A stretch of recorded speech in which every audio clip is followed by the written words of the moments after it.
La carta del apóstol Pablo a los Romanos, capítulo 1.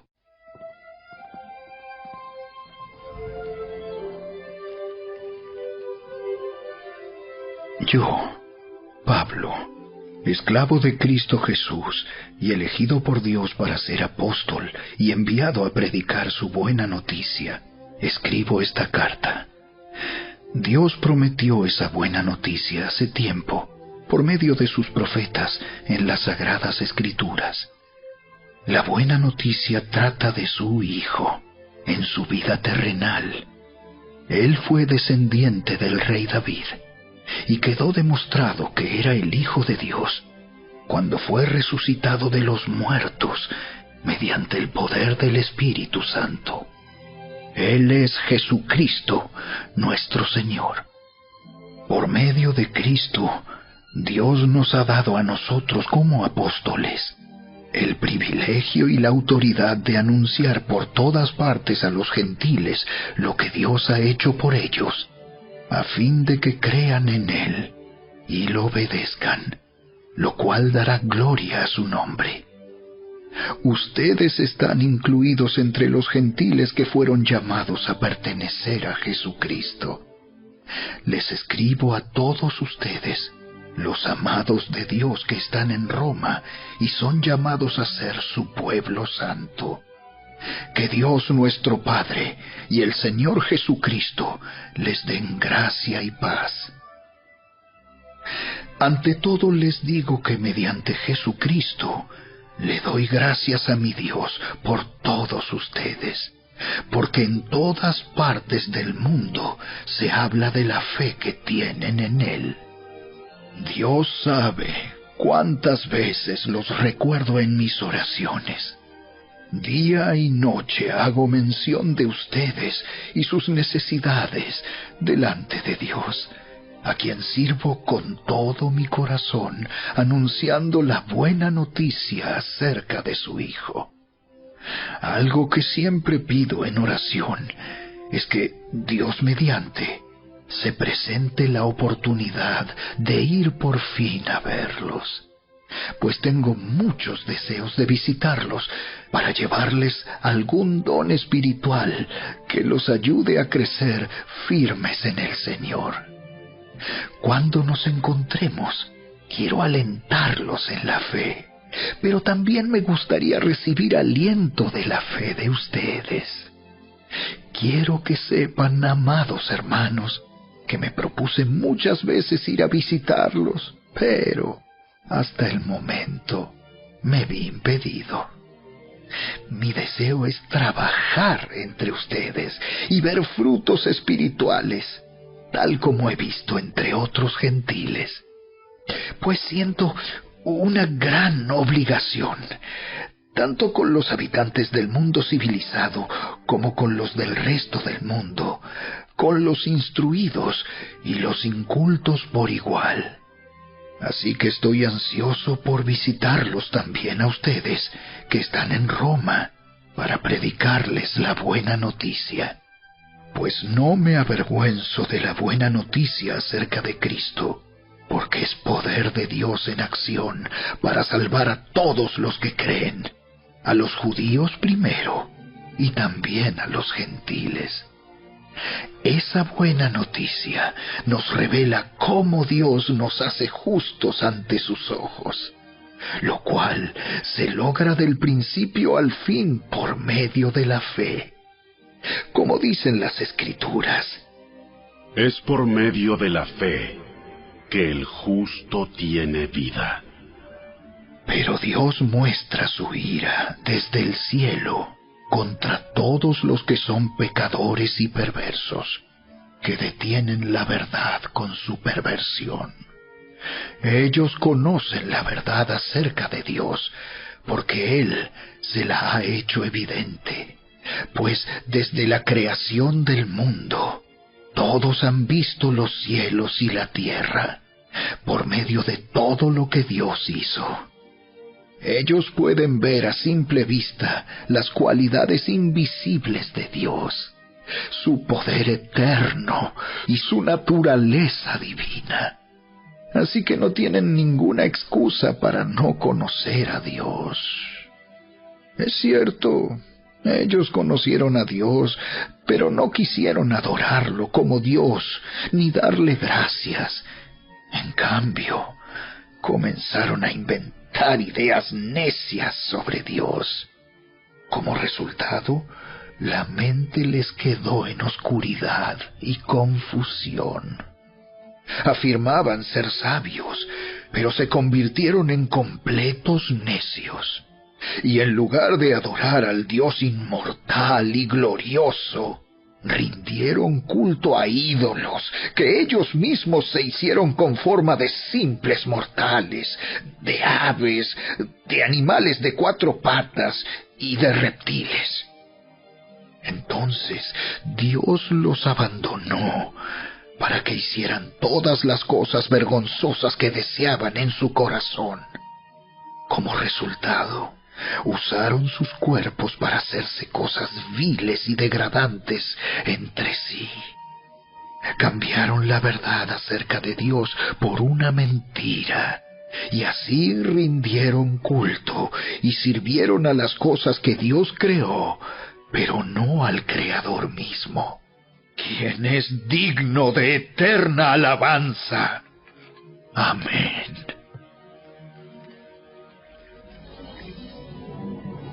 Por esa razón, Dios los abandonó a sus pasiones vergonzosas. Aún las mujeres se rebelaron contra la forma natural de tener relaciones sexuales y, en cambio, dieron rienda suelta al sexo unas con otras. Los hombres, por su parte, en lugar de tener relaciones sexuales normales con la mujer, ardieron en pasiones unos con otros. Los hombres hicieron cosas vergonzosas con otros hombres, y como consecuencia de ese pecado, sufrieron dentro de sí el castigo que merecían. Por pensar que era una tontería reconocer a Dios, Él los abandonó a sus tontos razonamientos y dejó que hicieran cosas que jamás deberían hacerse. Se llenaron de toda clase de perversiones, pecados, avaricia, odio, envidia, homicidios, peleas, engaños, conductas maliciosas y chismes. Son traidores, insolentes, arrogantes, fanfarrones y gente que odia a Dios. Inventan nuevas formas de pecar y desobedecen a sus padres. No quieren entrar en razón. No cumplen lo que prometen. Son crueles y no tienen compasión. Saben bien que la justicia de Dios exige que los que hacen esas cosas merecen morir. Pero ellos igual las hacen. Peor aún, incitan a otros a que también las hagan.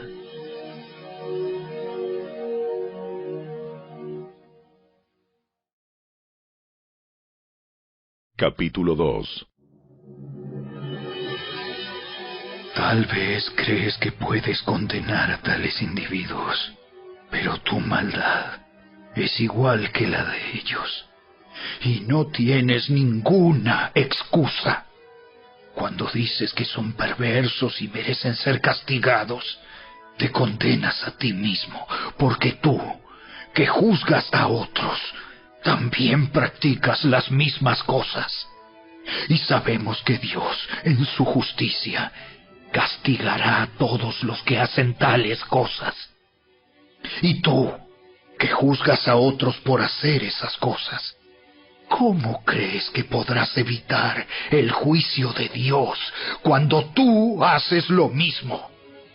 ¿No te das cuenta de lo bondadoso, tolerante y paciente que es Dios contigo? ¿Acaso eso no significa nada para ti? ¿No ves que la bondad de Dios ¿Es para guiarte a que te arrepientas y abandones tu pecado? Pero eres terco y te niegas a arrepentirte y a abandonar tu pecado. Por eso vas acumulando un castigo terrible para ti mismo, pues se acerca el día de la ira, en el cual se manifestará el justo juicio de Dios. Él juzgará a cada uno según lo que haya hecho. Dará vida eterna a los que siguen haciendo el bien, pues de esa manera demuestran que buscan la gloria, el honor y la inmortalidad que Dios ofrece. Pero derramará su ira y enojo sobre los que viven para sí mismos, los que se niegan a obedecer la verdad y en cambio viven entregados a la maldad. Habrá aflicción y angustia para todos los que siguen haciendo lo malo, para los judíos primero y también para los gentiles. Pero habrá gloria, honra y paz de parte de Dios para todos los que hacen lo bueno, para los judíos primero y también para los gentiles, pues Dios no muestra favoritismo. Los gentiles serán destruidos por el hecho de pecar, aunque nunca tuvieron la ley escrita de Dios, y los judíos, quienes sí tienen la ley de Dios, serán juzgados por esa ley porque no la obedecen. Pues el simple acto de escuchar la ley no nos hace justos ante Dios. Es obedecer la ley lo que nos hace justos ante sus ojos. Aún los gentiles, quienes no cuentan con la ley escrita de Dios, muestran que conocen esa ley cuando, por instinto, la obedecen, aunque nunca la hayan oído. Ellos demuestran que tienen la ley de Dios escrita en el corazón, porque su propia conciencia y sus propios pensamientos o los acusan, o bien les indican que están haciendo lo correcto. Y el mensaje que proclamo es que se acerca el día en que Dios juzgará por medio de Cristo Jesús la vida secreta de cada uno. Tú, que te llamas judío, confías en la ley de Dios y te jactas de tu relación especial con Él. Tú sabes lo que a Él le agrada. Sabes bien qué es lo correcto, porque se te ha enseñado su ley. Estás convencido de que eres guía para los ciegos y luz para los que andan perdidos en la oscuridad. Piensas que puedes instruir al ignorante y enseñar a los niños los caminos de Dios, pues estás seguro de que la ley de Dios te da pleno conocimiento y toda la verdad. Ahora bien, si tú enseñas a otros, ¿por qué no te enseñas a ti mismo? Predicas a otros que no se debe robar, ¿pero tú robas? Dices que está mal cometer adulterio, ¿pero tú cometes adulterio? Condenas la idolatría, ¿pero tú usas objetos robados de los templos paganos? Te sientes muy orgulloso de conocer la ley, pero deshonras a Dios al quebrantarla. No es extraño que las Escrituras digan: los gentiles blasfeman en nombre de Dios por causa de ustedes. La ceremonia judía de la circuncisión solo tiene valor si obedeces la ley de Dios. Pero si no obedeces la ley de Dios, no estás en mejor condición que un gentil incircunciso. Y si los gentiles obedecen la ley de Dios, ¿acaso Él no los considerará su propio pueblo? De hecho, Los gentiles incircuncisos que cumplen la ley de Dios los condenarán a ustedes, judíos, que están circuncidados y tienen la ley de Dios, pero no la obedecen. Pues no se es un verdadero judío solo por haber nacido de padres judíos ni por haber pasado por la ceremonia de la circuncisión.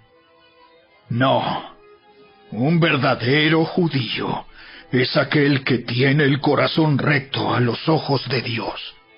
La verdadera circuncisión no consiste meramente en obedecer la letra de la ley, sino que es un cambio en el corazón, producido por el Espíritu, y una persona con un corazón transformado busca la aprobación de Dios, no la de la gente.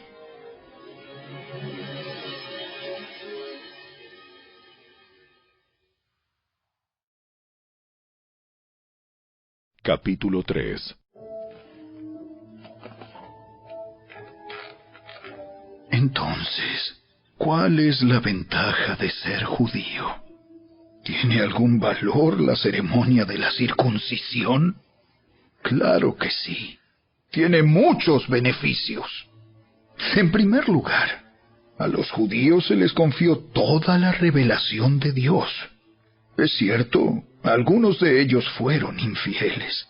¿Pero acaso eso significa que, porque ellos fueron infieles, Dios también será infiel? Por supuesto que no. Aun cuando todos los demás sean mentirosos, Dios es veraz, como dicen las Escrituras acerca de Él. Quedará demostrado que tienes razón en lo que dices, y ganarás tu caso en los tribunales. Sin embargo, algunos podrían decir, nuestro pecado cumple un buen propósito, porque muestra a otros lo justo que es Dios. ¿No es injusto entonces que Dios nos castigue? Este no es más que un punto de vista humano. ¡De ninguna manera! Si Dios no fuera completamente justo, ¿cómo tendría autoridad para juzgar al mundo?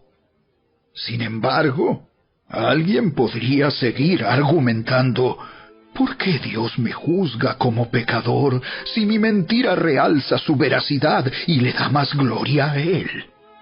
Algunos incluso nos difaman asegurando que nosotros decimos, cuanto más pecamos, mejor. Los que dicen tales cosas merecen ser condenados. Ahora bien, ¿llegamos a la conclusión de que los judíos somos mejores que los demás? ¡Para nada! Tal como acabamos de demostrar, todos, sean judíos o gentiles, están bajo el poder del pecado. Como dicen las Escrituras, no hay ni un solo justo, ni siquiera uno. Nadie es realmente sabio. Nadie busca a Dios. Todos se desviaron. Todos se volvieron inútiles. No hay ni uno que haga lo bueno, ni uno solo. Lo que hablan es repugnante, como el mal olor de una tumba abierta. Su lengua está llena de mentiras. Veneno de serpientes gotea de sus labios. Su boca está llena de maldición y amargura. Se apresuran a matar. Siempre hay destrucción y sufrimiento en sus caminos. No saben dónde encontrar paz. No tienen temor de Dios en absoluto. Obviamente, la ley se aplica a quienes fue entregada, porque su propósito es evitar que la gente tenga excusas y demostrar que todo el mundo es culpable delante de Dios. Pues nadie llegará jamás a ser justo ante Dios por hacer lo que la ley manda. La ley sencillamente nos muestra lo pecadores que somos.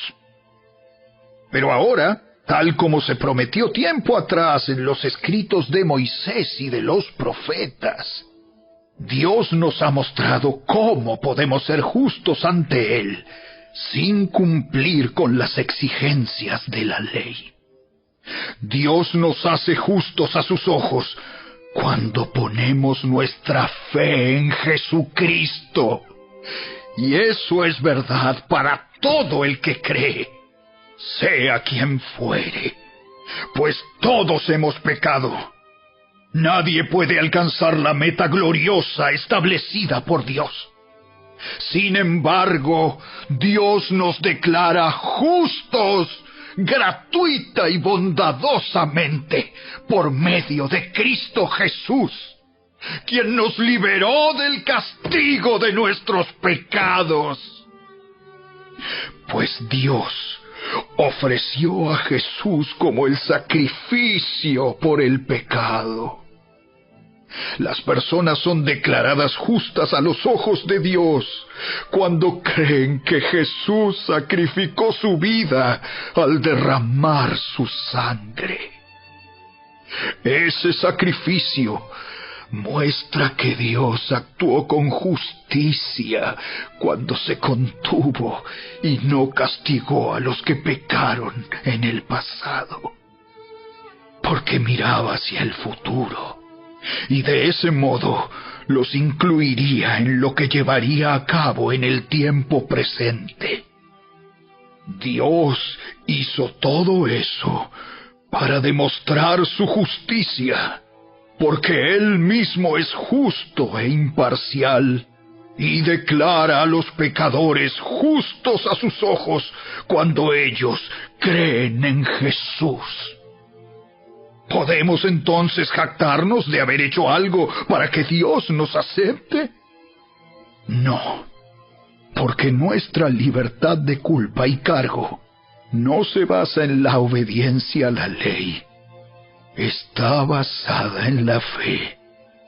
Así que somos declarados justos a los ojos de Dios por medio de la fe y no por obedecer la ley. Después de todo, ¿acaso Dios es solo el Dios de los judíos? ¿No es también el Dios de los gentiles? Claro que sí.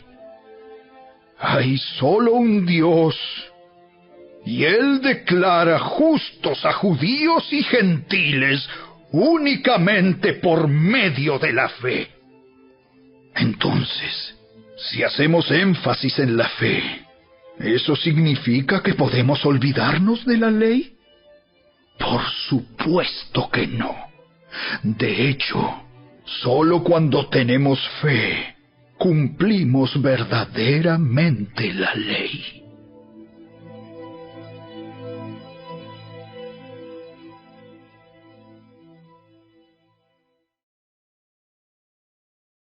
Capítulo 4. Humanamente hablando, Abraham fue el fundador de nuestra nación judía. ¿Qué descubrió él acerca de llegar a ser justo ante Dios? Que si sus buenas acciones le hubieran servido para que Dios lo aceptara, habría tenido de qué jactarse. Pero esa no era la forma de actuar de Dios, pues las Escrituras nos dicen: Abraham le creyó a Dios, y Dios lo consideró justo debido a su fe. Cuando la gente trabaja, el salario que recibe no es un regalo, sino algo que se ha ganado. Pero la gente no es considerada justa por sus acciones, sino por su fe en Dios, quien perdona a los pecadores. David también habló de lo mismo cuando describió la felicidad de los que son declarados justos sin hacer esfuerzos para lograrlo. ¡Oh, qué alegría para aquellos a quienes se les perdona la desobediencia, a quienes se les cubren los pecados! Sí, qué alegría para aquellos a quienes el Señor les borró el pecado de su cuenta. Ahora bien, ¿es esta bendición solamente para los judíos? ¿O es también para los gentiles incircuncisos? Como venimos diciendo, Dios consideró a Abraham justo debido a su fe. Pero ¿cómo sucedió esto? ¿Se le consideró justo solo después de ser circuncidado o fue antes? Es evidente que Dios aceptó a Abraham antes de que fuera circuncidado.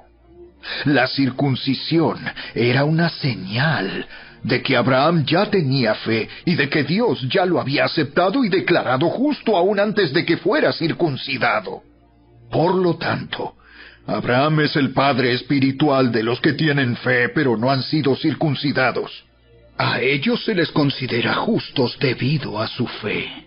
Y Abraham también es el padre espiritual de los que han sido circuncidados, pero solo si tienen la misma clase de fe que tenía Abraham antes de ser circuncidado.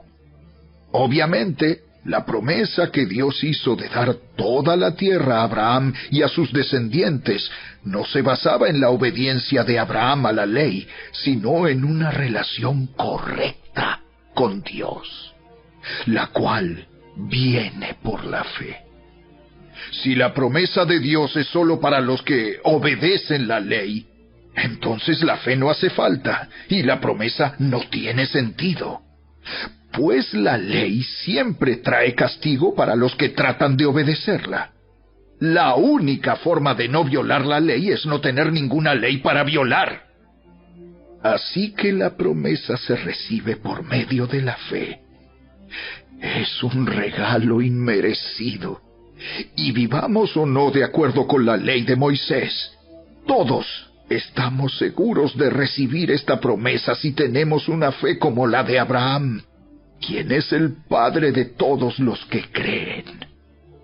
A eso se refieren las Escrituras cuando citan lo que Dios le dijo. Te hice padre de muchas naciones. Eso sucedió porque Abraham creyó en el Dios que da vida a los muertos y crea cosas nuevas de la nada. Aun cuando no había motivos para tener esperanza, Abraham siguió teniendo esperanza porque había creído en que llegaría a ser el padre de muchas naciones, pues Dios le había dicho: esa es la cantidad de descendientes que tendrás. Y la fe de Abraham no se debilitó a pesar de que él reconocía que por tener unos 100 años de edad, su cuerpo ya estaba muy anciano para tener hijos, igual que el vientre de Sara. Abraham siempre creyó la promesa de Dios sin vacilar. De hecho, su fe se fortaleció aún más y así le dio gloria a Dios. Abraham estaba plenamente convencido de que Dios es poderoso para cumplir todo lo que promete. Y debido a su fe, Dios lo consideró justo. Y el hecho de que Dios lo considerara justo no fue solo para beneficio de Abraham, sino que quedó escrito también para nuestro beneficio, porque nos asegura que Dios nos considerará justos a nosotros también, si creemos en Él, quien levantó de los muertos a Jesús nuestro Señor. Él fue entregado a la muerte por causa de nuestros pecados, y resucitado para hacernos justos a los ojos de Dios.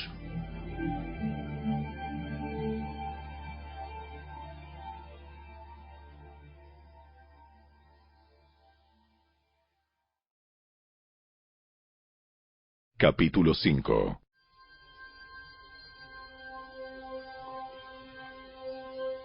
Por lo tanto, ya que fuimos declarados justos a los ojos de Dios por medio de la fe, tenemos paz con Dios gracias a lo que Jesucristo nuestro Señor hizo por nosotros.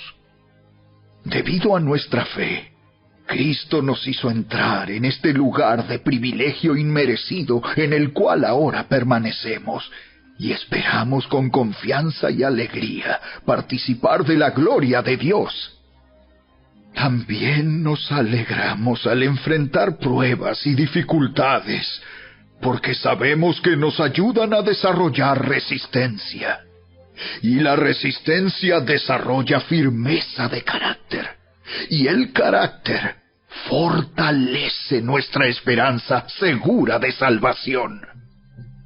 Y esa esperanza no acabará en desilusión, pues sabemos con cuánta ternura nos ama Dios, porque nos ha dado el Espíritu Santo para llenar nuestro corazón con su amor. Cuando éramos totalmente incapaces de salvarnos, Cristo vino en el momento preciso y murió por nosotros, pecadores. Ahora bien, casi nadie se ofrecería a morir por una persona honrada, aunque tal vez alguien podría estar dispuesto a dar su vida por una persona extraordinariamente buena. Pero Dios mostró el gran amor que nos tiene al enviar a Cristo a morir por nosotros cuando todavía éramos pecadores. Entonces, como se nos declaró justos a los ojos de Dios por la sangre de Cristo, con toda seguridad, Él nos salvará de la condenación de Dios. Pues, como nuestra amistad con Dios quedó restablecida por la muerte de su Hijo cuando todavía éramos sus enemigos, con toda seguridad seremos salvos por la vida de su Hijo. Así que ahora podemos alegrarnos por nuestra nueva y maravillosa relación con Dios, gracias a que nuestro Señor Jesucristo nos hizo amigos de Dios. Cuando Adán pecó, el pecado entró en el mundo. El pecado de Adán introdujo la muerte, de modo que la muerte se extendió a todos, porque todos pecaron.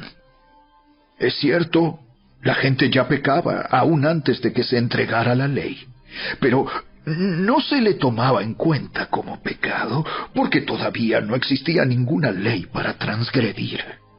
Sin embargo, desde los tiempos de Adán hasta los de Moisés, todos murieron, incluso los que no desobedecieron un mandamiento explícito de Dios como lo hizo Adán.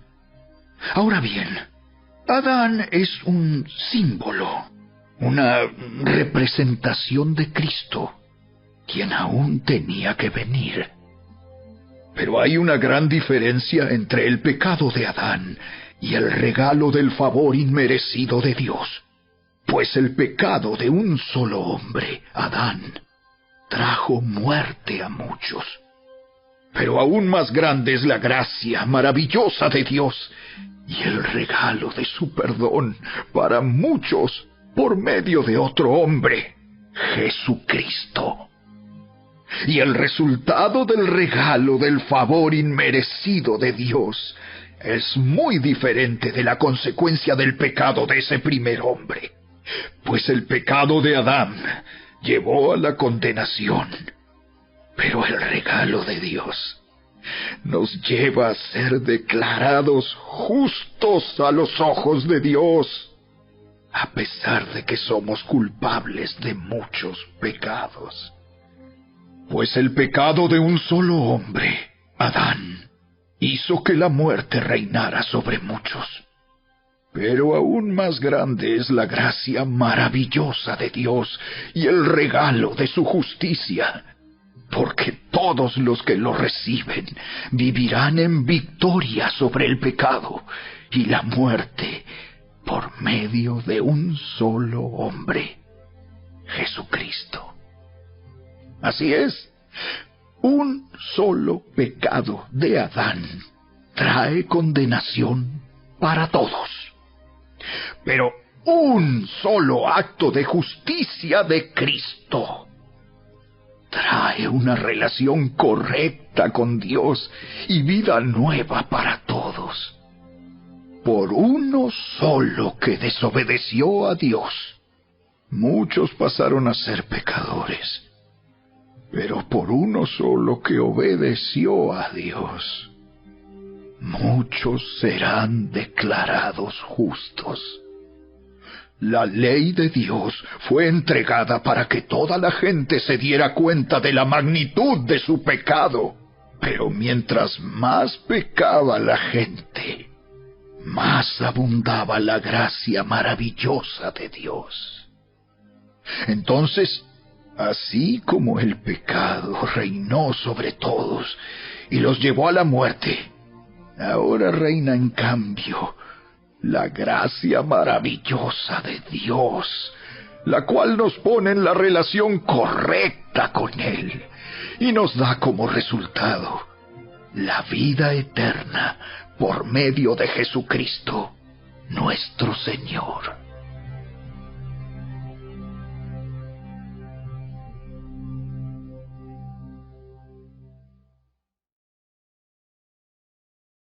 Capítulo 6.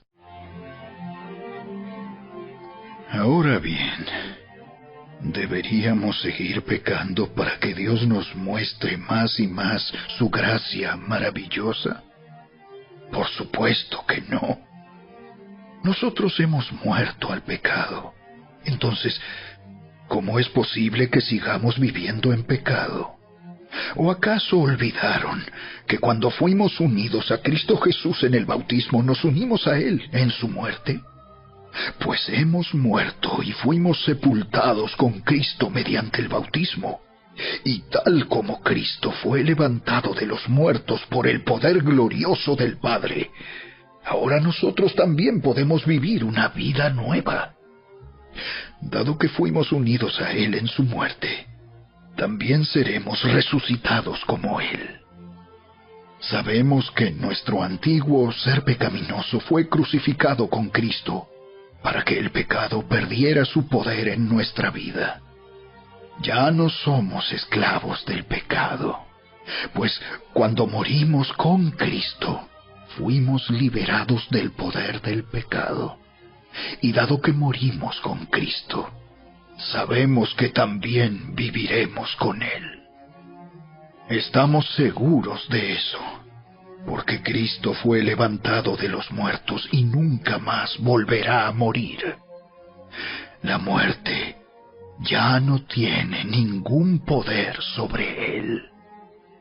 Cuando Él murió, murió una sola vez, a fin de quebrar el poder del pecado. Pero ahora que Él vive, vive para la gloria de Dios. Así también ustedes deberían considerarse muertos al poder del pecado y vivos para Dios por medio de Cristo Jesús. No permitan que el pecado controle la manera en que viven. No caigan ante los deseos pecaminosos. No dejen que ninguna parte de su cuerpo se convierta en un instrumento del mal para servir al pecado. En cambio, entréguense completamente a Dios, porque antes estaban muertos, pero ahora tienen una vida nueva. Así que usen todo su cuerpo como un instrumento para hacer lo que es correcto para la gloria de Dios.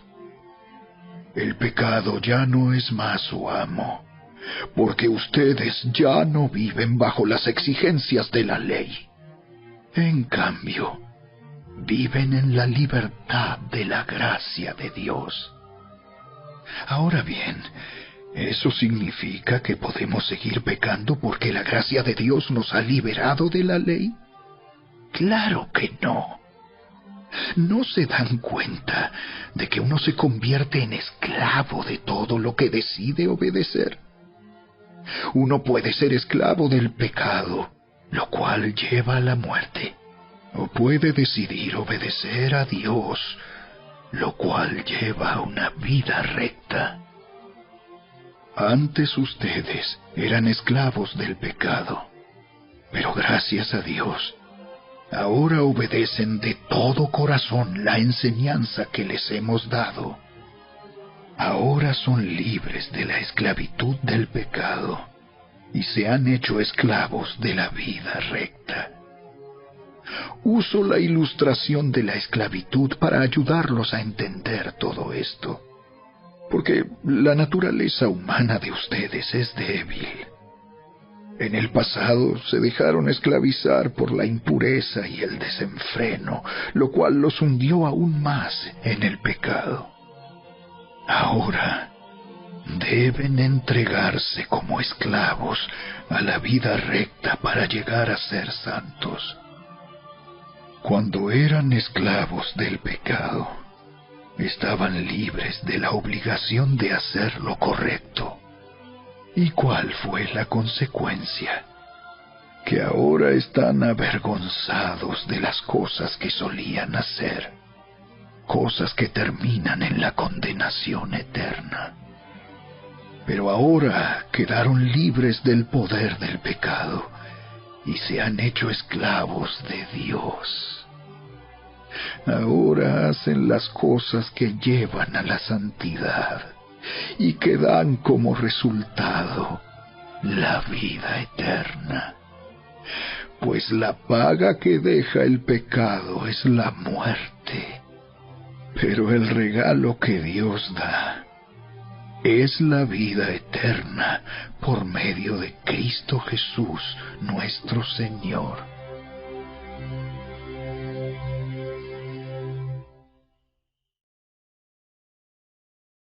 Capítulo 7. Ahora bien, amados hermanos, ustedes que conocen la ley, ¿no saben que la ley se aplica solo mientras una persona está viva? Por ejemplo, cuando una mujer se casa, la ley la une a su marido mientras él viva. Pero si él muere, las leyes del matrimonio ya no se aplican a ella. Así que mientras su marido viva, ella cometería adulterio si se casara con otro hombre. Pero si el esposo muere, ella queda libre de esa ley y no comete adulterio cuando se casa de nuevo. Por lo tanto, mis amados hermanos, la cuestión es la siguiente. Ustedes murieron al poder de la ley cuando murieron con Cristo, y ahora están unidos a aquel que fue levantado de los muertos. Como resultado, podemos producir una cosecha de buenas acciones para Dios. Cuando vivíamos controlados por nuestra vieja naturaleza, los deseos pecaminosos actuaban dentro de nosotros, y la ley despertaba esos malos deseos que producían una cosecha de acciones pecaminosas, las cuales nos llevaban a la muerte.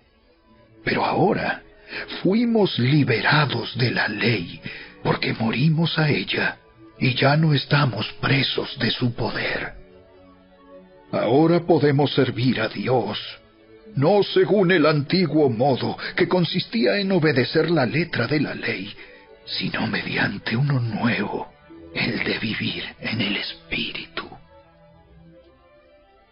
Ahora bien, ¿acaso sugiero que la ley de Dios es pecaminosa? De ninguna manera. De hecho, fue la ley la que me mostró mi pecado. Yo nunca hubiera sabido que codiciar es malo si la ley no dijera, no codicies. Pero el pecado usó ese mandamiento para despertar toda clase de deseos codiciosos dentro de mí. Si no existiera la ley, el pecado no tendría ese poder. Hubo un tiempo en que viví sin entender la ley. Sin embargo, cuando aprendí, por ejemplo, el mandamiento de no codiciar, el poder del pecado cobró vida. Y yo morí. Entonces me di cuenta de que los mandatos de la ley que supuestamente traían vida, trajeron en cambio muerte espiritual. El pecado se aprovechó de esos mandatos y me engañó. Usó los mandatos para matarme. Sin embargo, la ley en sí misma es santa, y sus mandatos son santos, rectos y buenos. Pero ¿cómo puede ser? ¿Acaso la ley que es buena provocó mi muerte? Por supuesto que no. El pecado usó lo que era bueno a fin de lograr mi condena de muerte. Por eso, podemos ver qué terrible es el pecado. Se vale de los buenos mandatos de Dios para lograr sus propios fines malvados. Por lo tanto, el problema no es con la ley, porque la ley es buena y espiritual. El problema está en mí, porque soy demasiado humano, un esclavo del pecado. Realmente no me entiendo a mí mismo, porque quiero hacer lo que es correcto, pero no lo hago. En cambio, hago lo que odio. Pero si yo sé que lo que hago está mal, eso demuestra que estoy de acuerdo con que la ley es buena. Entonces, no soy yo el que hace lo que está mal, sino el pecado que vive en mí. Yo sé que en mí, es decir, en mi naturaleza pecaminosa, no existe nada bueno. Quiero hacer lo que es correcto, pero no puedo. Quiero hacer lo que es bueno, pero no lo hago. No quiero hacer lo que está mal, pero igual lo hago. Ahora, si hago lo que no quiero hacer, realmente no soy yo el que hace lo que está mal, sino el pecado que vive en mí. He descubierto el siguiente principio de vida, que cuando quiero hacer lo que es correcto, no puedo evitar hacer lo que está mal. Amo la ley de Dios con todo mi corazón, pero hay otro poder dentro de mí que está en guerra con mi mente. Ese poder me esclaviza al pecado que todavía está dentro de mí. Soy un pobre desgraciado. ¿Quién me libertará de esta vida dominada por el pecado y la muerte? ¡Gracias a Dios! La respuesta está en Jesucristo, nuestro Señor. Así que ya ven, en mi mente de verdad quiero obedecer la ley de Dios, pero a causa de mi naturaleza pecaminosa, soy esclavo del pecado.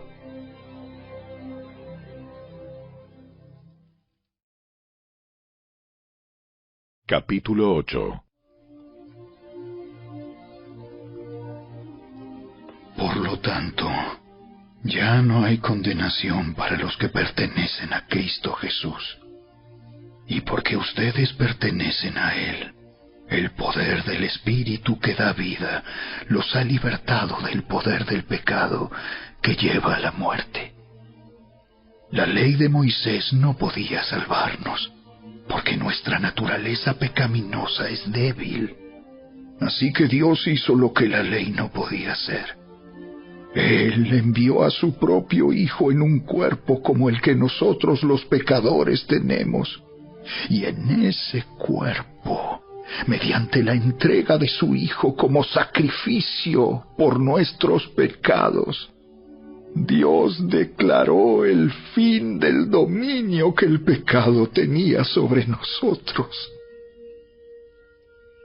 Lo hizo para que se cumpliera totalmente la exigencia justa de la ley a favor de nosotros, que ya no seguimos a nuestra naturaleza pecaminosa, sino que seguimos al Espíritu.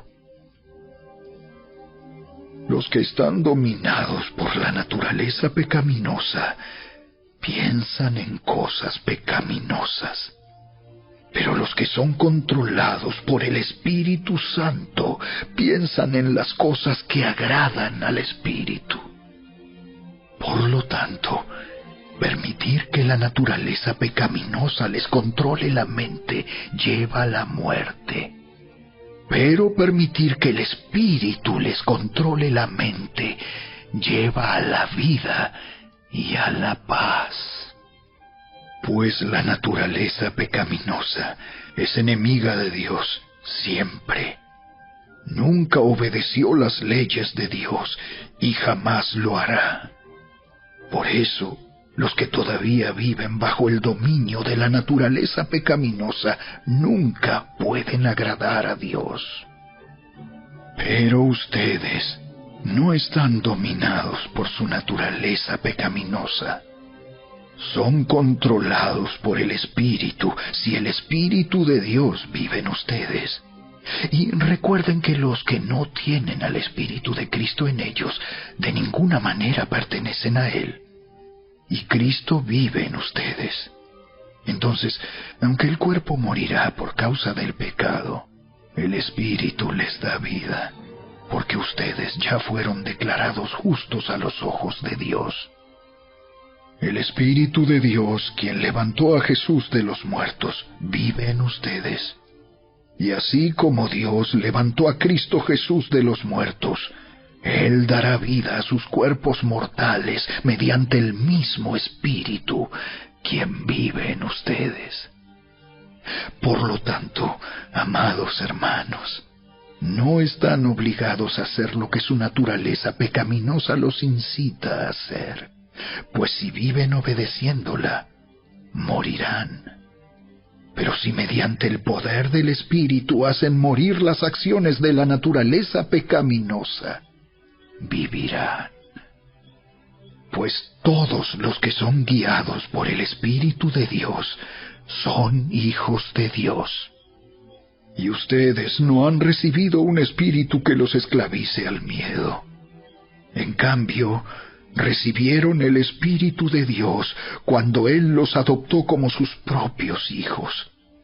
Ahora lo llamamos Abba, Padre, pues su Espíritu se une a nuestro espíritu para confirmar que somos hijos de Dios. Así que como somos sus hijos, también somos sus herederos. De hecho, somos herederos junto con Cristo de la gloria de Dios. Pero si vamos a participar de su gloria, también debemos participar de su sufrimiento. Sin embargo, lo que ahora sufrimos no es nada comparado con la gloria que Él nos revelará más adelante, pues toda la creación espera con anhelo el día futuro en que Dios revelará quiénes son verdaderamente sus hijos.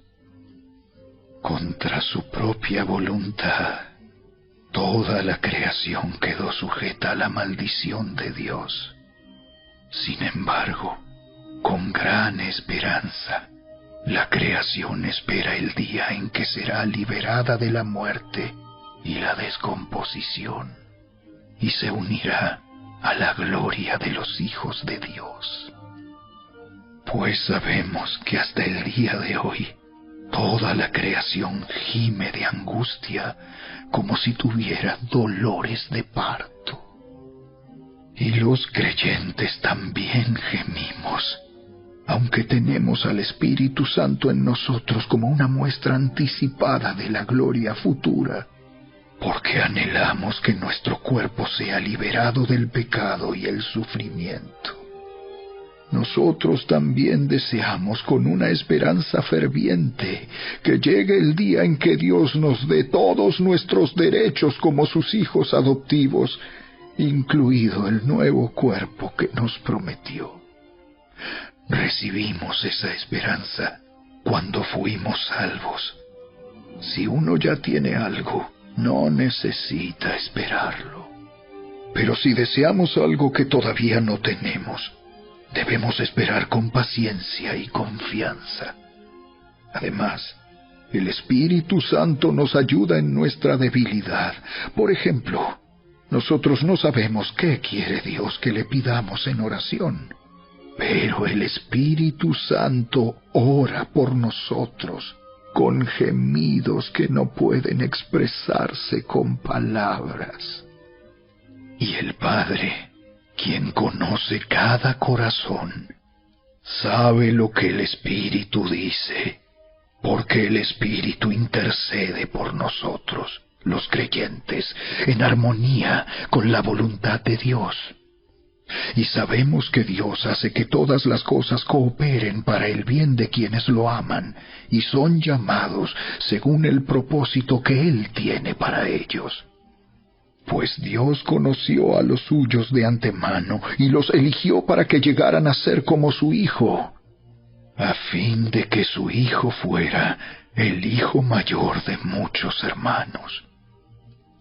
Después de haberlos elegido, Dios los llamó para que se acercaran a Él, y una vez que los llamó, los puso en la relación correcta con Él. Y luego de ponerlos en la relación correcta con Él, les dio su gloria. ¿Qué podemos decir acerca de cosas tan maravillosas como estas? Si Dios está a favor de nosotros, ¿quién podrá ponerse en nuestra contra? Si Dios no se guardó ni a su propio Hijo, sino que lo entregó por todos nosotros, ¿no nos dará también todo lo demás? ¿Quién se atreve a acusarnos a nosotros, a quienes Dios ha elegido para sí? Nadie, porque Dios mismo nos puso en la relación correcta con Él. Entonces, ¿quién nos condenará? Nadie, porque Cristo Jesús murió por nosotros y resucitó por nosotros, y está sentado en el lugar de honor a la derecha de Dios e intercede por nosotros. ¿Acaso hay algo que pueda separarnos del amor de Cristo? ¿Será que Él ya no nos ama si tenemos problemas o aflicciones, si somos perseguidos o pasamos hambre, o estamos en la miseria o en peligro o bajo amenaza de muerte? Como dicen las Escrituras, por tu causa nos matan cada día, nos tratan como a ovejas en el matadero. Claro que no. A pesar de todas estas cosas, nuestra victoria es absoluta por medio de Cristo, quien nos amó. Y estoy convencido de que nada podrá jamás separarnos del amor de Dios. Ni la muerte, ni la vida, ni ángeles, ni demonios, ni nuestros temores de hoy, ni nuestras preocupaciones de mañana, ni siquiera los poderes del infierno pueden separarnos del amor de Dios.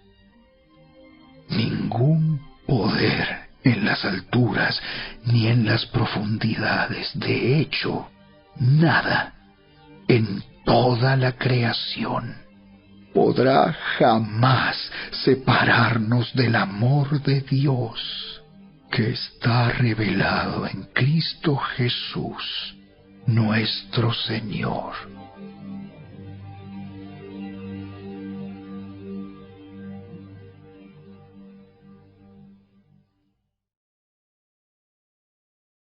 Capítulo 9. Con Cristo de testigo, hablo con toda veracidad. Mi conciencia y el Espíritu Santo lo confirman. Tengo el corazón lleno de amarga tristeza e infinito dolor por mi pueblo, mis hermanos judíos. Yo estaría dispuesto a vivir bajo maldición para siempre, separado de Cristo, si eso pudiera salvarlos. Ellos son el pueblo de Israel, elegidos para ser los hijos adoptivos de Dios. Él les reveló su gloria, hizo pactos con ellos y les entregó su ley. Les dio el privilegio de adorarlo y de recibir sus promesas maravillosas. Abraham, Isaac y Jacob son los antepasados de los israelitas, y Cristo mismo era israelita en cuanto a su naturaleza humana.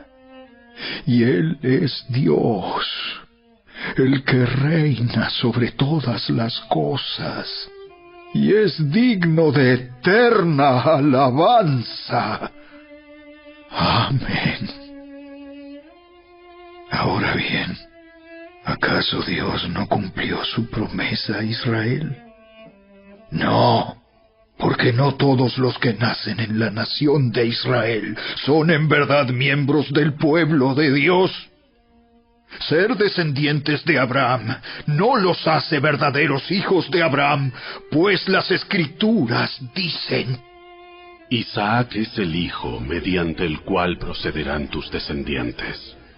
Aunque Abraham también tuvo otros hijos, eso significa que no todos los descendientes naturales de Abraham son necesariamente hijos de Dios. Solo los hijos de la promesa son considerados hijos de Abraham, pues Dios había prometido: Volveré dentro de 1 año, y Sara tendrá un hijo. Ese hijo fue nuestro antepasado Isaac. Cuando se casó con Rebeca, ella dio a luz mellizos. Sin embargo, antes de que nacieran, antes de que pudieran hacer algo bueno o malo, ella recibió un mensaje de Dios. Este mensaje demuestra que Dios elige a la gente según sus propósitos. Él llama a las personas, pero no según las buenas o malas acciones que haya hecho. Se le dijo: Tu hijo mayor servirá a tu hijo menor. Como dicen las Escrituras: Tendré misericordia de quien yo quiera, y mostraré compasión con quien yo quiera. ¿Estamos diciendo entonces que Dios fue injusto? Por supuesto que no. Pues Dios le dijo a Moisés: Amé a Jacob, pero rechacé a Esaú. Por lo tanto, es Dios quien decide tener misericordia. No depende de nuestro deseo, ni de nuestro esfuerzo, pues las Escrituras cuentan que Dios le dijo al faraón: Te he designado con el propósito específico de exhibir mi poder en ti y dar a conocer mi fama por toda la tierra. Así que, como ven, Dios decide tener misericordia de algunos y también decide endurecer el corazón de otros para que se nieguen a escuchar. Ahora bien, ustedes podrían decir: ¿por qué Dios culpa a las personas por no responder? ¿Acaso no hicieron sencillamente lo que Él les exige que hagan? No, no digan eso. ¿Quién eres tú, simple ser humano, para discutir con Dios? ¿Acaso el objeto creado puede preguntarle a su creador: ¿por qué me has hecho así? Cuando un alfarero hace vasijas de barro, ¿no tiene derecho a usar del mismo trozo de barro para hacer una vasija de adorno y otra para arrojar basura? De la misma manera, aunque Dios tiene el derecho de mostrar su enojo y su poder, Él es muy paciente con aquellos que son objeto de su enojo, los que están destinados para destrucción. Lo hace para que las riquezas de su gloria brillen con mucha más intensidad sobre aquellos a quienes les tiene misericordia, los que preparó de antemano para gloria. Y nosotros estamos entre los que Él eligió, ya sea del grupo de los judíos o de los gentiles. Con respecto a los gentiles, Dios dice en la profecía de Oseas: A los que no eran mi pueblo, ahora los llamaré mi pueblo, y amaré a los que antes no amaba. Y también dice: En el lugar donde se les dijo: Ustedes no son mi pueblo, allí serán llamados hijos del Dios viviente. Con respecto a Israel, el profeta Isaías clamó: Aunque los hijos de Israel son tan numerosos como la arena a la orilla del mar, solo un remanente se salvará, pues el Señor ejecutará su sentencia sobre la tierra, sin demora y de manera terminante. Y lo mismo dijo Isaías en otro lugar: Si el Señor de los ejércitos celestiales no hubiera perdonado la vida a unos cuantos de nuestros hijos, habríamos sido exterminados como Sodoma y destruidos como Gomorra. ¿Qué significa todo esto? Aunque los gentiles no trataban de seguir las normas de Dios, fueron declarados justos a los ojos de Dios. Y eso sucedió por medio de la fe. Pero los hijos de Israel, que se esforzaron tanto en cumplir la ley para llegar a ser justos ante Dios, nunca lo lograron. ¿Por qué no? Porque trataban de hacerse justos ante Dios por cumplir la ley en lugar de confiar en Él. Tropezaron con la gran piedra en su camino. Dios se lo advirtió en las Escrituras cuando dijo: Pongo en Jerusalén una piedra que hace tropezar a muchos, una roca que los hace caer. Pero todo el que confíe en Él jamás será avergonzado.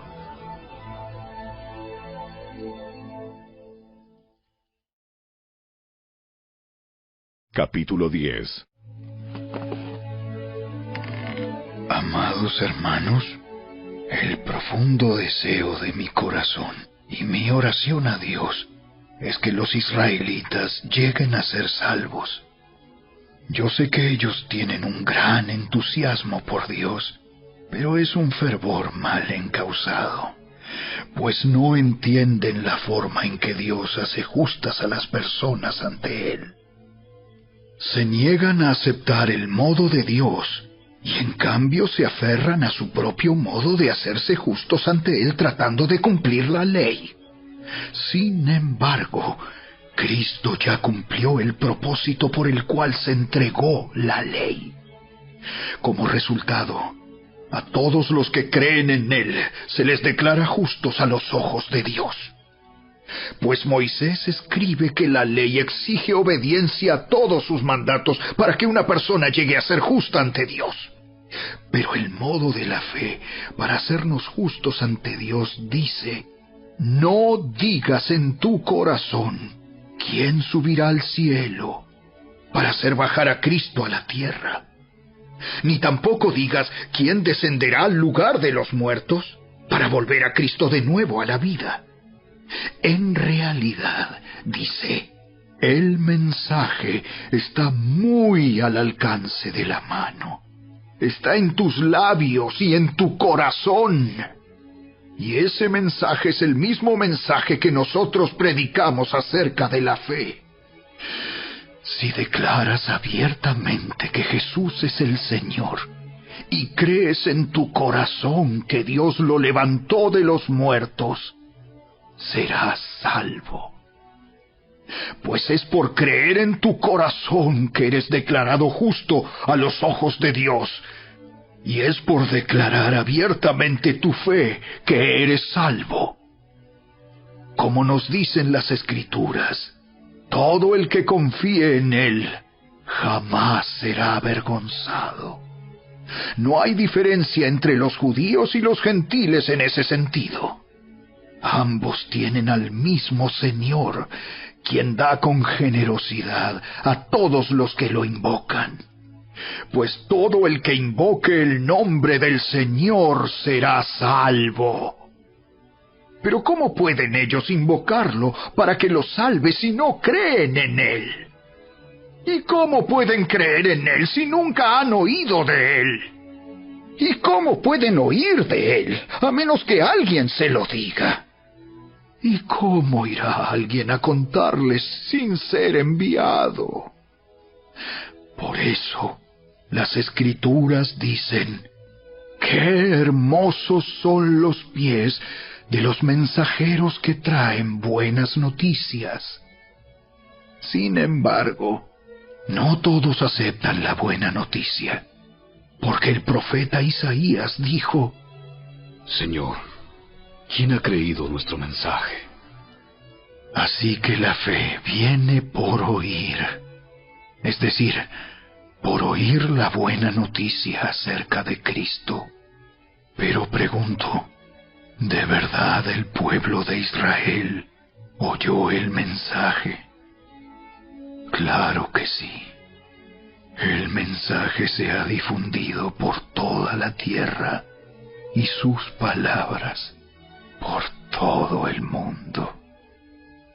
Vuelvo a preguntar, ¿entendió realmente el pueblo de Israel? Por supuesto que sí, pues incluso en el tiempo de Moisés, Dios dijo: despertaré sus celos con un pueblo que ni siquiera es una nación. Provocaré su enojo por medio de gentiles insensatos. Luego Isaías habló audazmente de parte de Dios y dijo: Me encontraron personas que no me buscaban. Me mostré a los que no preguntaban por mí. Pero con respecto a Israel, Dios dijo: todo el día les abrí mis brazos, pero ellos fueron desobedientes y rebeldes.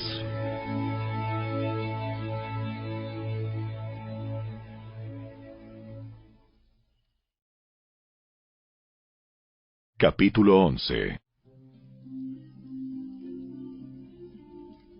Entonces pregunto, ¿acaso Dios ha rechazado a su propio pueblo, la nación de Israel?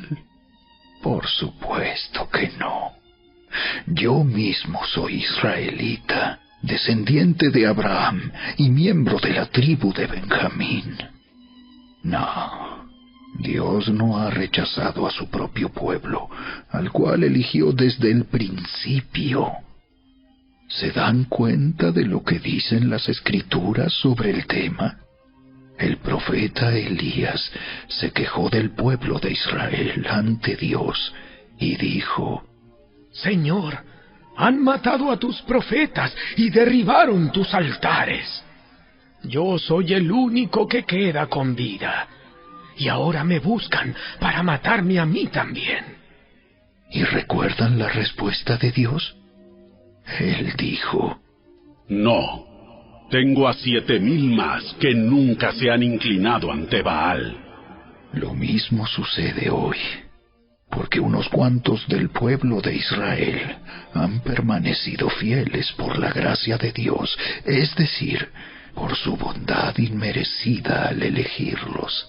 Y como es mediante la bondad de Dios, entonces no es por medio de buenas acciones. Pues en ese caso, la gracia de Dios no sería lo que realmente es: gratuita e inmerecida. Así que la situación es la siguiente. La mayoría del pueblo de Israel no ha encontrado el favor de Dios que tanto busca. Unos cuantos sí lo han encontrado, los que Dios ha elegido, pero el corazón de los demás fue endurecido. Como dicen las Escrituras, Dios los hizo caer en un sueño profundo. Hasta el día de hoy les ha cerrado los ojos para que no vean y les ha tapado los oídos para que no oigan. También David dijo: que su mesa de abundancia se convierta en una trampa, en un engaño que los lleve a pensar que todo está bien, que sus bendiciones los hagan tropezar y que reciban su merecido, que sus ojos queden ciegos para que no puedan ver y que la espalda se les encorve para siempre. ¿Acaso el pueblo de Dios tropezó y cayó sin posibilidad de recuperarse? De ninguna manera. El pueblo fue desobediente. Por eso Dios puso la salvación al alcance de los gentiles. Sin embargo, Él quería que su propio pueblo sintiera celos y la reclamara para sí. Ahora bien, si los gentiles fueron enriquecidos porque los israelitas rechazaron la oferta de salvación de Dios, imagínense cuánto más grande será la bendición para el mundo cuando ellos por fin la acepten. menciono todo lo anterior, especialmente para ustedes, los gentiles. Dios me designó apóstol a los gentiles. Pongo énfasis en esto, porque, de alguna manera, quiero hacer que los hijos de Israel sientan celos de lo que tienen ustedes los gentiles, y entonces yo pueda salvar a algunos de ellos. Pues si el rechazo de ellos hizo que Dios ofreciera la salvación al resto del mundo, la aceptación de ellos será algo aún más maravilloso. Será vida para los que estaban muertos.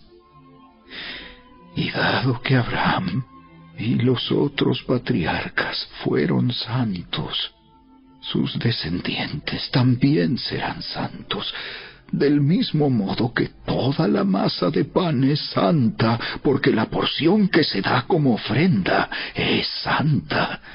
Pues si las raíces del árbol son santas, las ramas también lo serán. Algunas ramas del árbol de Abraham, algunos del pueblo de Israel, han sido arrancadas, y ustedes, los gentiles, que eran ramas de un olivo silvestre, fueron injertados.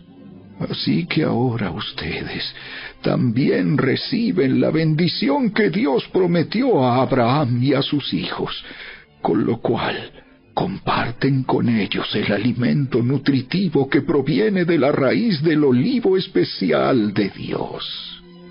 Así que no se jacten de haber sido injertados para reemplazar a las ramas que fueron arrancadas. Ustedes son solo una rama, no son la raíz. Tal vez digas, bueno, esas ramas fueron arrancadas para darme lugar a mí.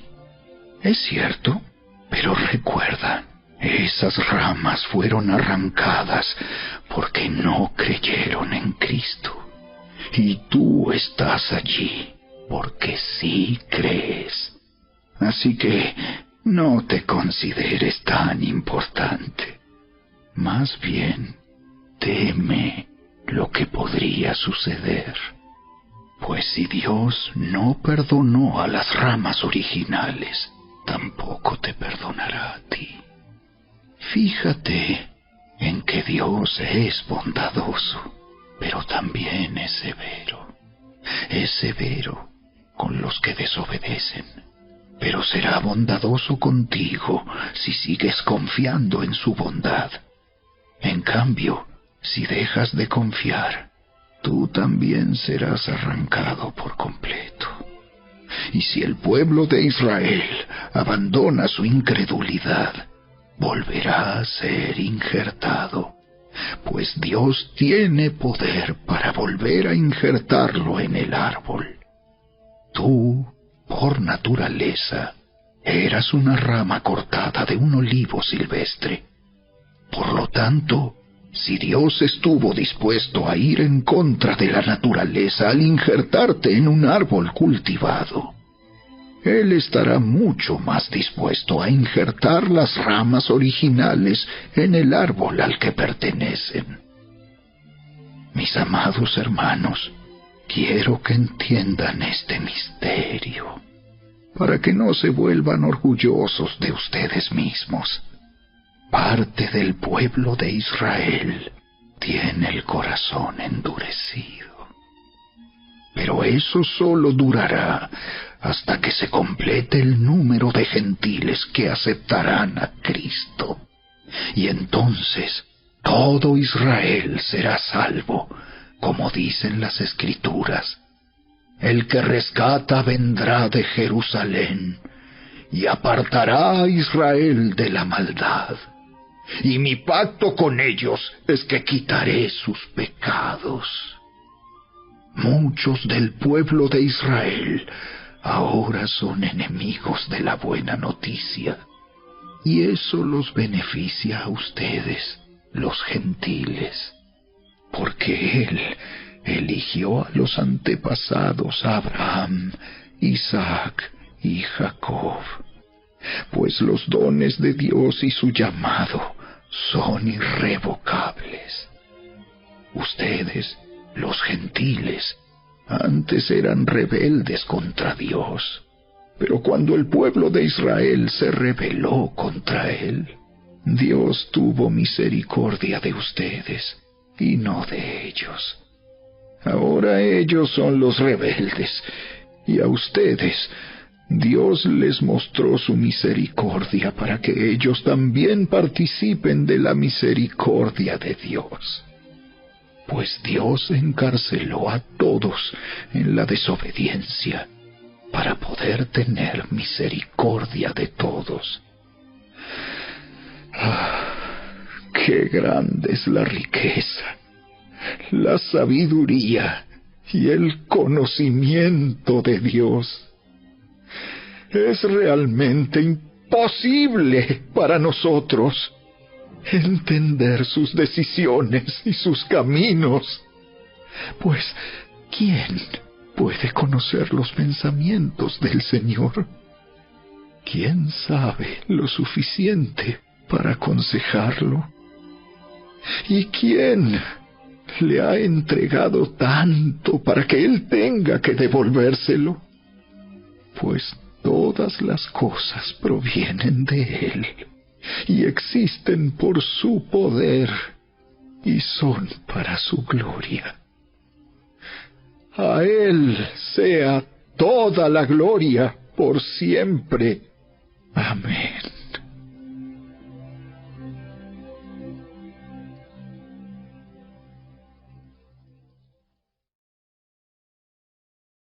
Capítulo 12.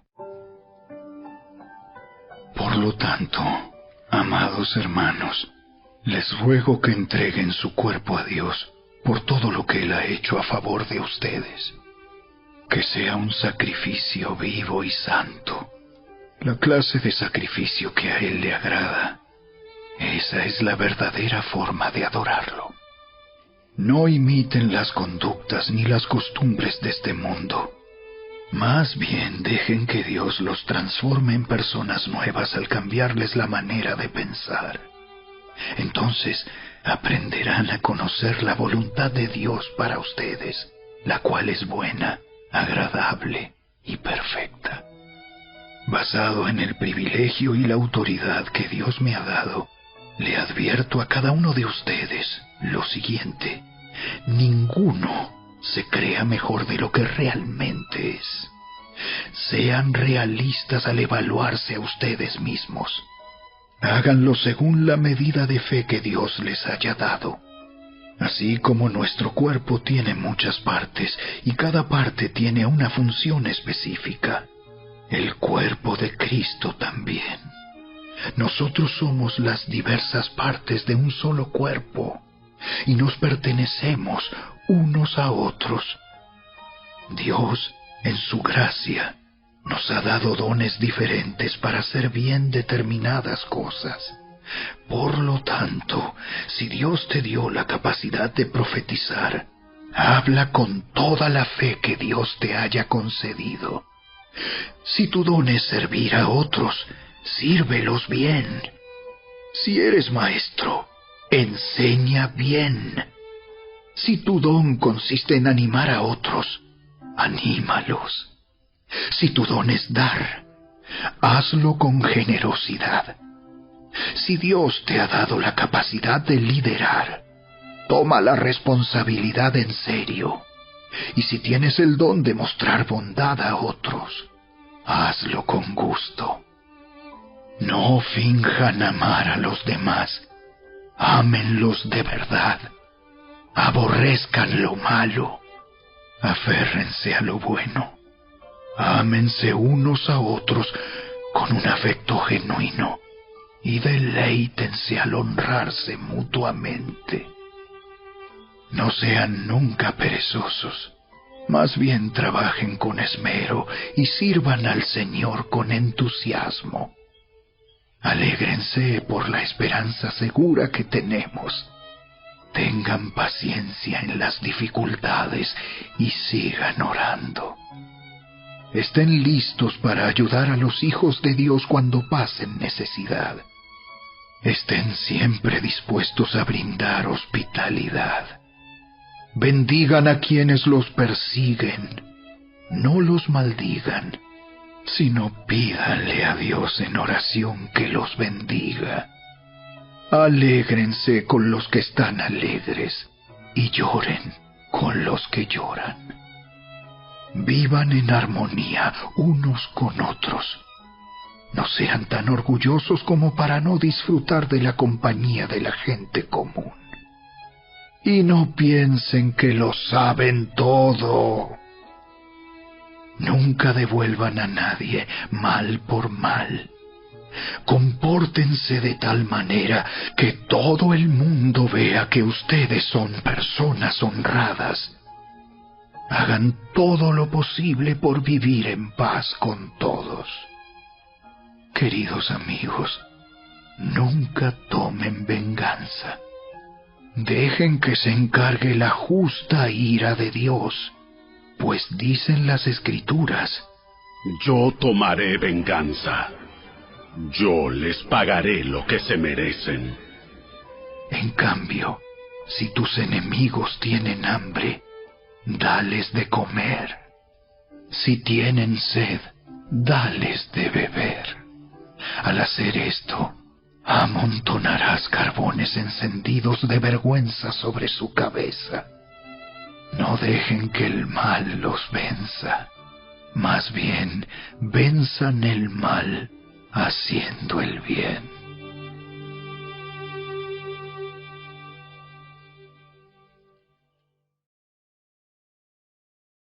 Capítulo 13. Toda persona debe someterse a las autoridades de gobierno, pues toda autoridad proviene de Dios, y los que ocupan puestos de autoridad están allí colocados por Dios. Por lo tanto, cualquiera que se rebele contra la autoridad, se rebela contra lo que Dios ha instituido, y será castigado. Pues las autoridades no infunden temor a los que hacen lo que está bien, sino en los que hacen lo que está mal. ¿Quieres vivir sin temor a las autoridades? Haz lo correcto, y ellas te honrarán. Las autoridades están al servicio de Dios para tu bien. Pero si estás haciendo algo malo, por supuesto que deberías tener miedo, porque ellas tienen poder para castigarte. Están al servicio de Dios para cumplir el propósito específico de castigar a los que hacen lo malo. Por eso tienes que someterte a ellas, no solo para evitar el castigo, sino para mantener tu conciencia limpia. Por esas mismas razones, también paguen sus impuestos, pues los funcionarios de gobierno necesitan cobrar su sueldo. Ellos sirven a Dios con lo que hacen. Ustedes den a cada uno lo que le deben. Paguen los impuestos y demás aranceles a quien corresponda, y den respeto y honra a los que están en autoridad. No deban nada a nadie, excepto el deber de amarse unos a otros. Si aman a su prójimo, cumplen con las exigencias de la ley de Dios, pues los mandamientos dicen: no cometas adulterio, no cometas asesinato, no robes, no codicies. Estos y otros mandamientos semejantes se resumen en uno solo: ama a tu prójimo como a ti mismo. El amor no hace mal a otros, por eso el amor cumple con las exigencias de la ley de Dios. Esto es aún más urgente, porque ustedes saben que es muy tarde. El tiempo se acaba. Despierten, porque nuestra salvación ahora está más cerca que cuando recién creímos. La noche ya casi llega a su fin.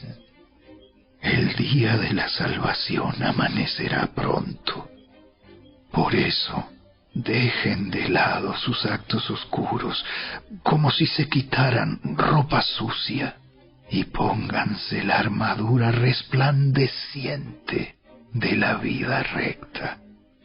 Ya que nosotros pertenecemos al día, vivamos con decencia a la vista de todos. No participen en la oscuridad de las fiestas desenfrenadas y de las borracheras, ni vivan en promiscuidad sexual e inmoralidad, ni se metan en peleas, ni tengan envidia. Más bien, vístanse con la presencia del Señor Jesucristo y no se permitan pensar en formas de complacer los malos deseos.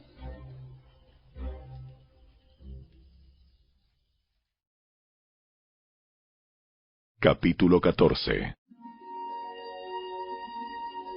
Acepten a los creyentes que son débiles en la fe y no discutan acerca de lo que ellos consideran bueno o malo. Por ejemplo, un creyente piensa que está bien comer de todo, pero otro creyente, con una conciencia sensible, come solo verduras. Los que se sienten libres para comer de todo no deben menospreciar a los que no sienten la misma libertad. Y los que no comen determinados alimentos no deben juzgar a los que sí los comen, porque a esos hermanos Dios los ha aceptado. ¿Quién eres tú para juzgar a los sirvientes de otro? Su amo dirá si quedan en pie o caen, y con la ayuda del Señor quedarán en pie y recibirán la aprobación de Él. Del mismo modo, algunos piensan que un día es más sagrado que otro, mientras que otros creen que todos los días son iguales. Cada uno debería estar plenamente convencido de que el día que elija es aceptable. Los que adoran al Señor un día en particular lo hacen para honrarlo a Él. Los que comen toda clase de alimentos lo hacen para honrar al Señor, ya que le dan gracias a Dios antes de comer. Y los que se niegan a comer ciertos alimentos también quieren agradar al Señor y le dan gracias a Dios. Pues no vivimos para nosotros mismos, ni morimos para nosotros mismos. Si vivimos, es para honrar al Señor. Y si morimos, es para honrar al Señor. Entonces, tanto si vivimos como si morimos, pertenecemos al Señor. Cristo murió y resucitó con este propósito: ser Señor de los vivos y de los muertos. ¿Por qué entonces juzgas a otro creyente? ¿Por qué menosprecias a otro creyente?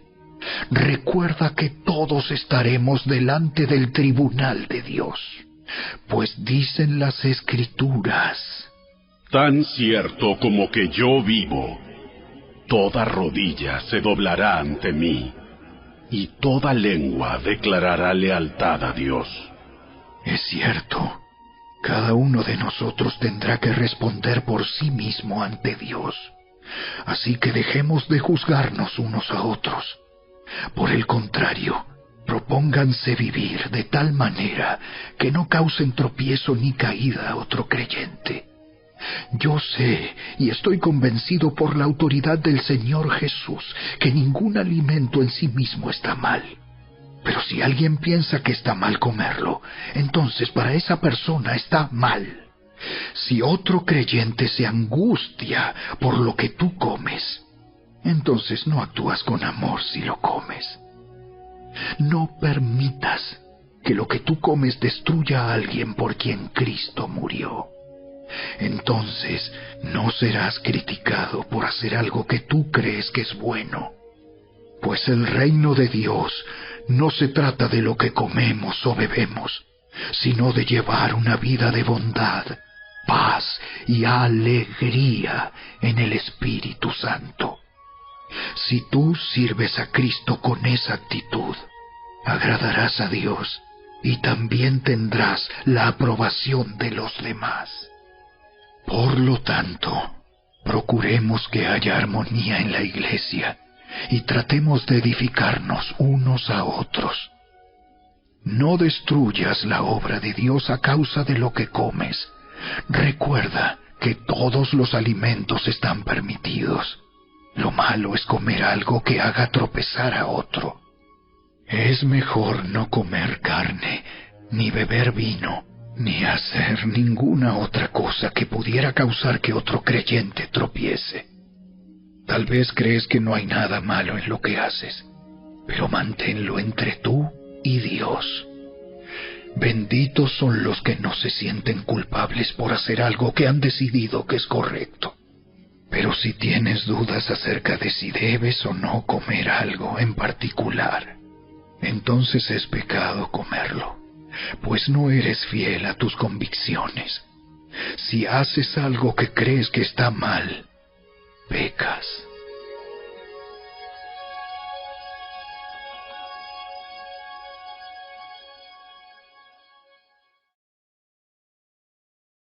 Capítulo 15.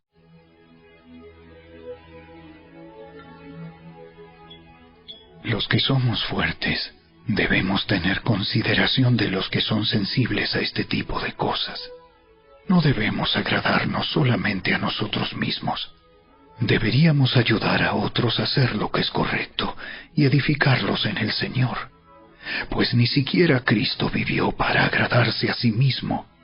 Como dicen las Escrituras, los insultos de aquellos que te insultan, oh Dios, han caído sobre mí.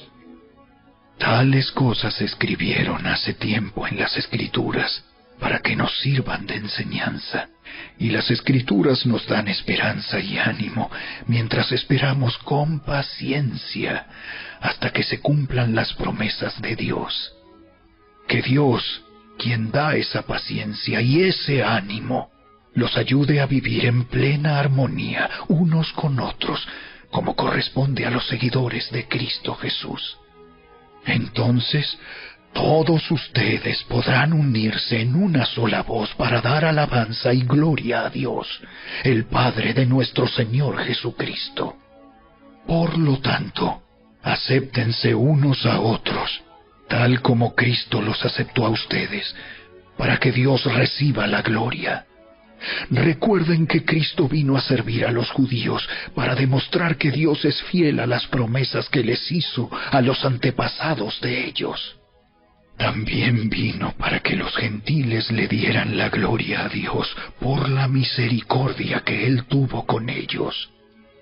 A eso se refería el salmista cuando escribió: Por eso te alabaré entre los gentiles, cantaré alabanzas a tu nombre. Y en otro lugar está escrito: Alégrense con su pueblo, oh gentiles. Y además: Alaben al Señor todos ustedes los gentiles, todos los pueblos de la tierra, alábenlo. Y en otro lugar, Isaías dijo: El heredero del trono de David vendrá y reinará sobre los gentiles. Ellos pondrán su esperanza en él. Le pido a Dios, fuente de esperanza, que los llene completamente de alegría y paz, porque confían en Él. Entonces rebosarán de una esperanza segura mediante el poder del Espíritu Santo. Mis amados hermanos, estoy plenamente convencido de que ustedes están llenos de bondad. Conocen estas cosas tan bien que pueden enseñárselas unos a otros. Aún así, me atreví a escribirles sobre algunos de estos temas porque sé que lo único que necesitan es recordarlos, pues por la gracia de Dios, soy un mensajero especial de Cristo Jesús, enviado a ustedes los gentiles. Les transmito la buena noticia para presentarlos como una ofrenda aceptable a Dios, hecha santa por el Espíritu Santo. Así que tengo razón de estar entusiasmado por todo lo que Cristo Jesús ha hecho por medio de mí al servir a Dios. Sin embargo, no me atrevo a jactarme de nada, salvo de lo que Cristo ha hecho por medio de mí al llevar a los gentiles a Dios a través de mi mensaje y de la manera en que he trabajado entre ellos. Los gentiles se convencieron por el poder de señales milagrosas y maravillas, y por el poder del Espíritu de Dios. De esa manera presenté con toda plenitud la buena noticia de Cristo desde Jerusalén hasta llegar a la región del Ilírico. Mi gran aspiración siempre ha sido predicar la buena noticia donde nunca antes se ha oído el nombre de Cristo, y no donde otro ya ha comenzado una iglesia. He seguido el plan que mencionan las Escrituras, donde dice: los que nunca se enteraron de él, verán, y los que nunca oyeron de él, entenderán. De hecho, mi visita a ustedes se demoró tanto, precisamente porque estuve predicando en esos lugares. Ahora que terminé mi trabajo en estas regiones, y después de todos estos largos años de espera, tengo muchos deseos de ir a verlos. Estoy pensando viajar a España.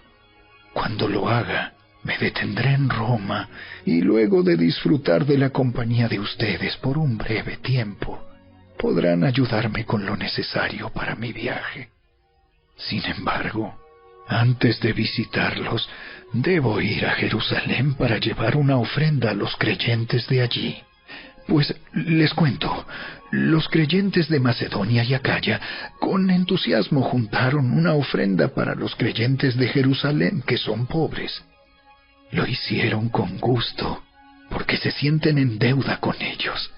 Dado que los gentiles recibieron las bendiciones espirituales de la buena noticia por parte de los creyentes de Jerusalén, sienten que lo menos que pueden hacer por ellos a cambio es ayudarlos económicamente. En cuanto yo entregue ese dinero y termine esa buena acción de los gentiles, iré a visitarlos a ustedes de camino a España. Cuando vaya, estoy seguro de que Cristo bendecirá en abundancia el tiempo que pasemos juntos. Mis amados hermanos, les pido encarecidamente, en el nombre de nuestro Señor Jesucristo, que se unan a mi lucha orando a Dios por mí.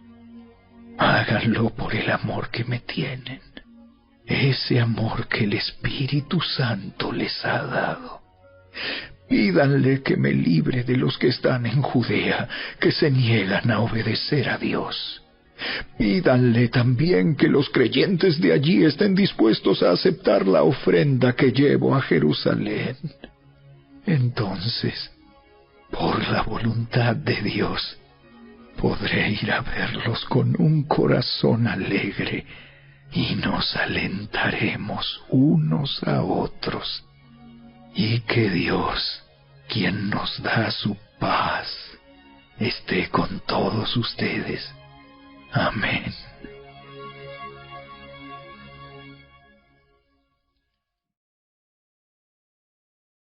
Capítulo 16. Les encomiendo a nuestra hermana Febe, quien es diaconisa de la iglesia en Cencrea. Recíbanla en el Señor como digna de honra en el pueblo de Dios. Ayúdenla en todo lo que necesite, porque ella ha sido de ayuda para muchos, especialmente para mí. Den mis saludos a Priscila y Aquila, mis colaboradores en el ministerio de Cristo Jesús. De hecho, ellos una vez arriesgaron la vida por mí. Yo les estoy agradecido, igual que todas las iglesias de los gentiles. Den también mis saludos a la iglesia que se reúne en el hogar de ellos. Saluden a mi querido amigo Epeneto. Él fue el primero de toda la provincia de Asia que se convirtió en seguidor de Cristo. Denle mis saludos a María, quien ha trabajado tanto por ustedes.